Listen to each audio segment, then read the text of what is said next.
नमस्कार मेरे प्यारे भाइयों और बहनों। मैं माइक हूँ वी आर द सेंट से। मैं यहाँ जल्दी से आना चाहता था ताकि आपका ध्यान एक वीडियो की ओर दिला सकूं जिसका लिंक मैं इस वीडियो के विवरण में डालने जा रहा हूँ। यह एक लिंक है उस सपने का जो मैंने लगभग 2 साल पहले देखा था, या जिसमें एक सुनामी और कुछ अन्य चीज़ें थीं जो ईस्ट कोस्ट पर आने वाली हैं। मैं इस सपने को पूरी तरह से भूल गया था। असल में जब मैंने यह सपना देखा था सो तो मैंने जो हुआ था उसे सुनामी से जोड़कर नहीं देखा था। उस समय ऐसा लग रहा था जैसे प्रभु कह रहे हों, यह समय नहीं है कि तुम इस सपने के इस हिस्से के बारे में बात करो। मैं चाहता हूं कि तुम मुख्य रूप से सपने के पहले हिस्से के बारे में बात करो। और मैंने इस वीडियो में ऐसा ही किया। लेकिन आज सुबह प्रार्थना के दौरान मैं उस बात पर ध्यान करने लगा जो प्रभु मुझे दिखा रहे थे, और मैं थोड़ी देर के लिए झपकी ले बैठा। और जब मैंने ऐसा किया तो प्रभु ने मेरे आत्मा में बहुत ही जोरदार तरीके से प्रकट किया कि तुम्हें यह दूसरा वीडियो बाहर लाना चाहिए।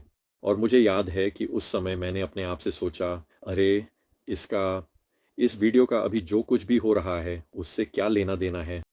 और तभी पवित्र आत्मा ने मुझे प्रकट किया कि वह एक सुनामी का सपना था और मुझे इसका एहसास ही नहीं हुआ था, और अब इसे साझा करने का समय आ गया है।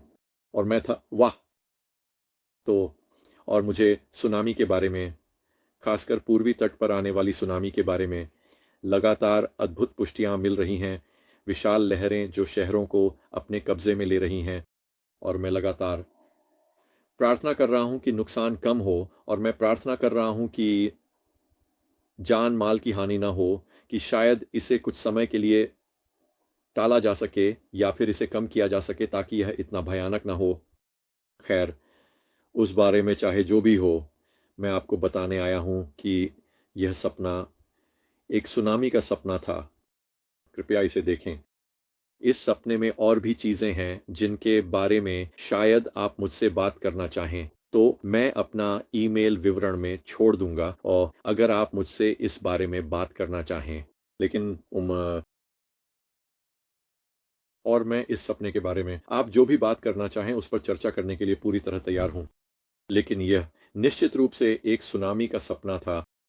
उस समय, उस पल में मैं इसे समझ नहीं पाया था, लेकिन अब मैं समझ गया हूं। पवित्र आत्मा ने आज सुबह मुझे इसके लिए जगाया और कहा, इसे बाहर जाना ही चाहिए और ये बहुत ज़रूरी है। तो मैं इसकी तात्कालिकता को स्थापित करने की कोशिश कर रहा हूँ, क्योंकि आमतौर पर मेरे साथ ऐसा होता है कि मुझे कुछ मिलता है, पवित्र आत्मा मुझसे बात करते हैं या प्रभु स्वयं मुझसे सीधे कहते हैं, मैं चाहता हूँ कि तुम इस पर चर्चा करो। तो शायद फिर मैं बाइबल में देखता हूँ, मैं इसके लिए प्रार्थना करता हूँ, शायद मैं और जानकारी जुटाता हूँ, मैं पुष्टि का इंतज़ार करता हूँ।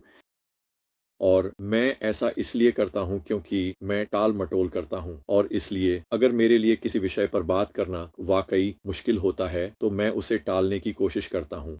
प्रभु ये जानते हैं, ऐसा नहीं कि उन्हें पता नहीं, उन्हें पता है मैं क्या करने वाला हूँ। जब वह मुझे कुछ करने को कहते हैं तो उन्हें पता होता है कि मुझे उसे तैयार कर वीडियो बनाने में 1-2 हफ्ते लगेंगे। तो उन्हें पता होता है कि वह कब सामने आएगा, यही वह समय है, यही उसका परिपूर्ण समय है कि ये सामने आए। लेकिन आज कुछ अलग था, आज का दिन था, इसे अभी साझा करो। यह बहुत महत्वपूर्ण है। लोगों को यह देखना चाहिए कि हमारे समय में अभी क्या हो रहा है, आज क्या हो रहा है, हम कहाँ हैं। आप जानते हैं, पानी स्वच्छता का प्रतीक है, पाप को धोने का, सी जैसे एक नवीनीकरण। मैं यहाँ अब पवित्र आत्मा को भी अपने से बात करने दे रहा हूँ। तो ये बहुत प्रतीकात्मक है। आप जानते हैं, हम ये जानते हैं, ये पूरी बाइबल में है। लेकिन मैं वह सारी आयतें जो प्रभु मुझे दिखा रहे हैं विवरण में डालने जा रहा हूं, या तो अगर आप देखना चाहें, कृपया ये वीडियो ज़रूर देखें और मुझे बताएं कि आप क्या सोचते हैं। एक और बात भी है, अगर आप इस चैनल पर नए हैं तो ये प्रभु का चैनल है। मैं वही करता हूँ जो वह मुझसे करने को कहते हैं। मैं यथासंभव आज्ञाकारी रहने की कोशिश करता हूँ। मैं इसमें सबसे अच्छा नहीं हूँ, लेकिन मैं कोशिश करता हूँ। लेकिन मैं आपसे कभी सदस्यता लेने के लिए नहीं कहूँगा। मैं आपसे कभी वीडियो को लाइक करने के लिए नहीं कहूँगा। मैं आपसे कभी पैसे भेजने या ऐसी किसी भी चीज़ के लिए नहीं कहूँगा। ये मेरा चैनल नहीं है, ये प्रभु का चैनल है और वह इसके माध्यम से जो चाहें करते हैं। मैं तो बस उनका सेवक हूँ, वही कर रहा हूँ जो वह मुझसे करने को कहते हैं। तो जब उन्होंने मुझसे कहा कि वापस जाओ और फिर से अपलोड करो या इस वीडियो के बारे में बात करो, यह पुराना वीडियो जो लगभग 2 साल पुराना है, तो यह निश्चित रूप से एक सीधा आदेश था, इसे अभी पूरा करो, इंतज़ार मत करो और टाल-मटोल मत करो। तो मैं यहाँ हूँ, मैं ये कर रहा हूँ। तो भगवान आपको आशीर्वाद दें। अगर आप वीडियो पहली बार देख रहे हैं और उद्धार नहीं पाए हैं वो या मसीह को नहीं जानते, तो मैं आपको प्रोत्साहित करता हूँ कि प्रभु से अपने हृदय में आने को कहें। इंतज़ार मत करें, अपना जीवन मसीह को समर्पित करें। हम मसीह के माध्यम से नया जन्म लें अब और देर मत करें। अगर आपको नहीं पता कि कैसे, तो मुझे ईमेल करें, मैं आपको बता दूंगा, मैं इसमें आपकी मदद करूंगा। आप जानते हैं इसका संक्षिप्त रूप यह है कि आपको अपने किए गए कार्यों के लिए पश्चाताप करना होगा। आपको करना ही होगा, आपको उन चीज़ों से मुड़ना ही होगा, आपको प्रभु से क्षमा मांगनी होगी। प्रभु आपसे यह भी कहेंगे कि आप दूसरों को क्षमा करें, आपको यह करना ही होगा। आपका हृदय वास्तव में पश्चातापी होना चाहिए और यदि आप प्रभु को पुकारते हैं और उन्हें अपना प्रभु और उद्धारकर्ता मानते हैं और आप उनके साथ व्यक्तिगत संबंध चाहते हैं, तो इसी तरह आप उद्धार पाएंगे। यही वह है जो प्रभु चाहते हैं। इसलिए मैं आपको प्रोत्साहित करता हूं कि कृपया उस मार्ग पर चलें, इंतजार मत करें। खैर, भगवान आपको आशीर्वाद दें। उम्मीद है कि मैं आपको अगले वीडियो में देखूंगा। शालोम।